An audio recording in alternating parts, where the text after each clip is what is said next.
Assalamualaikum warahmatullahi wabarakatuh. Jumpa kembali dengan channel Pak Gurupedia, channel yang selalu berbagi tentang pendidikan, literasi, kebudayaan, dan kepegawaian. Bapak Ibu sekalian yang berbahagia, perlu disampaikan bahwa akhir-akhir ini banyak sekali di grup-grup WA, webinar-webinar, link-link seminar online yang diberikan. Bapak Ibu jangan terpengaruh dengan link-link webinar yang tidak jelas siapa penyelenggaranya. Sebab saat ini sedang hiruk pikuk sibuk-sibuknya orang-orang ingin mencari sertifikat dari kegiatan webinar untuk penilaian kinerja di PMM. Nah, Bapak Ibu sekalian, pada kesempatan kali ini, Pak Gurupedia ingin berbagi bagaimana cara Bapak Ibu mengetahui link seminar itu resmi yang bisa diizinkan untuk diunggah atau diupload di PMM. Jangan lupa untuk membantu channel ini semakin berkembang dengan kualitas. Ayo subscribe, like, and share, serta memberikan komentar. Kita mulai, Bapak Ibu sekalian yang berbahagia, penyelenggara pelatihan untuk penilaian kinerja guru DPMM yang recommended, artinya yang bisa disetujui, yang dapat diunggah, dan dapat dijadikan bukti dukung yang relevan. Nah, Bapak Ibu sekalian yang berbahagia, kita telah pada sesi kemarin telah dijelaskan bukti dukung yang perlu diunggah bagi sahabat guru di PMM dalam pengelolaan kinerja untuk rencana hasil kerja 6 bulan ke depan. Baik, kita mulai. Nah, Bapak Ibu sekalian, siapa penyelenggara pelatihan untuk penilaian kinerja guru dan kepala sekolah? Setidaknya di sini ada sekitar beberapa atau 7. Yang pertama, lembaga, instansi, badan di bawah Kemdikbudristek. Kemudian PMM, Dinas Pendidikan, organisasi profesi, MKKS, NBMP, KKG, sekolah. Nah, bagaimana dengan komunitas? Kita bahas satu persatu, dimulai dari yang berikut ini. Yang pertama, penyelenggara pelatihan, yang mana nanti hasil yang berupa sertifikat akan diunggah ke dalam penilaian kinerja guru. Yang pertama, lembaga, instansi, badan di bawah Kemdikbudristek. Salah satu contohnya atau beberapa contoh adalah webinar ataupun seminar workshop BIMTEK yang dilaksanakan oleh BBGP, BPPMP, dan sebagainya. Jadi Bapak Ibu sekalian supaya memahami apa saja lembaga atau instansi yang langsung berada di bawah Kemdikbudristek. Selanjutnya Bapak Ibu sekalian, adalah penyelenggara pelatihan yang recommended adalah semua kegiatan yang ada di PMM yang meliputi webinar yang dilaksanakan oleh beberapa komunitas atau pihak-pihak di PMM. Yang kedua, workshop yang ada di PMM. Yang ketiga, pelatihan mandiri yang dilakukan guru atau kepala sekolah yang lulus topik sehingga mendapatkan sertifikat lulus topik di PMM.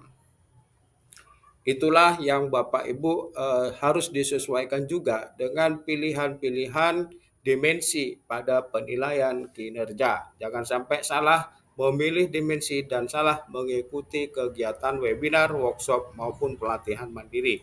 Nah, berikutnya penyelenggara pelatihan yang recommended, di mana sertifikat yang bisa digunakan sebagai bukti dukung dalam pengelolaan kinerja guru.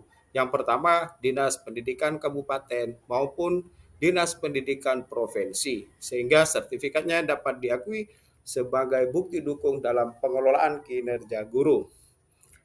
Langsung saja selanjutnya sahabat sekalian yang berikutnya adalah penyelenggara pelatihan berupa organisasi profesi. Organisasi profesi adalah organisasi yang melindungi atau organisasi ketenagakerjaan, organisasi profesi yang berkaitan dengan guru. Ambil contoh saja misalnya PGRI, IGI, IKFIM, dan lain sebagainya. Itu merupakan organisasi yang recommended. Sertifikatnya dapat diajukan sebagai bukti dukung dalam kegiatan penilaian kinerja guru. Sahabat sekalian yang berbahagia, selanjutnya adalah penyelenggara pelatihan recommended, di mana sertifikatnya dapat dijadikan bukti dukung, yaitu penyelenggaranya adalah musyawarah kepala sekolah, musyawarah guru mata pelajaran, maupun kelompok kegiatan guru atau KKG. Jadi MKKS, MGMP maupun KKG dapat menyelenggarakan pelatihan, workshop, webinar, seminar, lokakarya, semiloka untuk bisa menghasilkan kegiatan yang sertifikatnya recommended dapat dihasilkan oleh guru untuk diunggah menjadi salah satu bukti dukung penilaian kinerja guru yang relevan. Bapak Ibu, selanjutnya adalah sekolah. Nah, penyelenggara pelatihan yang harus Bapak Ibu optimalkan adalah sekolah. Di sekolah itu sendiri ada komunitas praktisi ataupun kepala sekolah bisa menyelenggarakan pelatihan melalui komunitas praktisi yang ada di sekolah. Misalnya pendampingan kegiatan di sekolah, KKG mini di sekolah, kemudian ada penelaah modul ajar di sekolah, atau kegiatan praktik baik oleh teman-teman di sekolah, atau kegiatan seminar, webinar, kemudian ada workshop, pelatihan di sekolah, silahkan.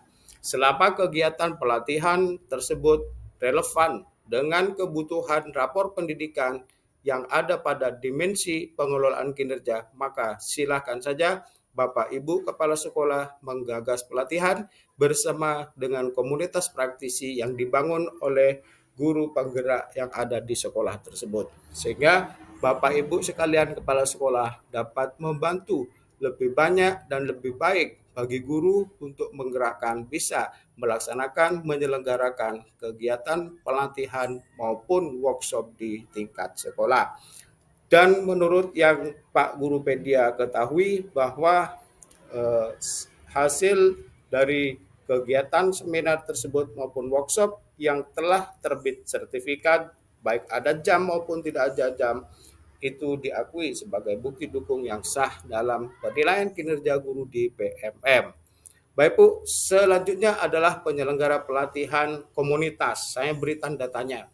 Komunitas mana yang dapat diakui untuk menyelenggarakan pelatihan yang sertifikatnya dapat diakui dalam PMM sebagai bukti kinerja guru dalam pengelolaan kinerja?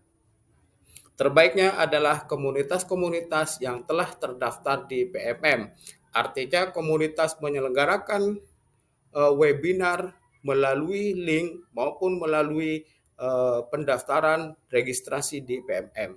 Jadi komunitas tersebut terdaftar di PMM, maka sangat baik atau baik Bapak Ibu ikuti dalam mengikuti penyelenggaraan pelatihan sehingga sertifikatnya dapat digunakan sebagai bukti dukung pengelolaan kinerja di PMM. Nah, Bapak Ibu sekalian, bagaimana dengan komunitas lokal yang tidak terdaftar? Maka Pak Guru Pedia tidak bisa memberikan statement. Bapak Ibu yakinkan saja kepada apa yang disampaikan Pak Guru Pedia tentang ada sekitar 7 penyelenggara pelatihan recommended. Saya kira atau Pak Guru kira tidak akan sulit untuk mendapatkannya. Sebelum Pak Guru akhiri, Bapak Ibu sekalian, ada satu hal yang menjadi catatan. Yang pertama, pandai-pandailah memilah dan memilih penyelenggara pelatihan. Pastikan pelatihan yang diselenggarakan oleh penyelenggara pelatihan benar-benar recommended sehingga sertifikat yang diperoleh tidak sia-sia. Kemudian yang kedua, Bapak Ibu sekalian, dalam hal melaksanakan pengelolaan kinerja selalu berpaku atau selalu menuju berdasarkan rekomendasi rapor pendidikan sehingga mengikuti kegiatan pelatihan, mengikuti kegiatan workshop juga harus disesuaikan dengan kebutuhan dan rancangan atau rencana hasil kerja yang telah ditetapkan 6 bulan ke depan. Tidak boleh mengikuti kegiatan webinar, workshop maupun pelatihan di luar atau tidak sesuai dengan apa yang telah direncanakan. Jika Bapak Ibu memaksakan untuk mengikuti kegiatan webinar yang tidak relevan dengan apa yang telah menjadi rencana kerja Bapak Ibu selama 6 bulan ke depan, maka sertifikatnya tidak dapat diunggah menjadi bukti dukung. Saya yakin, Pak Guru yakin Bapak Ibu sudah memahami semuanya. Terima kasih, demikian dari Pak Guru Pedia. Semoga bermanfaat. Sebelum Bapak Ibu meninggalkan channel ini, kami harap untuk bisa subscribe, like, and share, serta memberikan informasi penting ini kepada guru lainnya. Thank you for your attention, Pak Gurupedia. Terima kasih. Demikian dari Pak Gurupedia. Semoga bermanfaat. Assalamualaikum warahmatullahi wabarakatuh.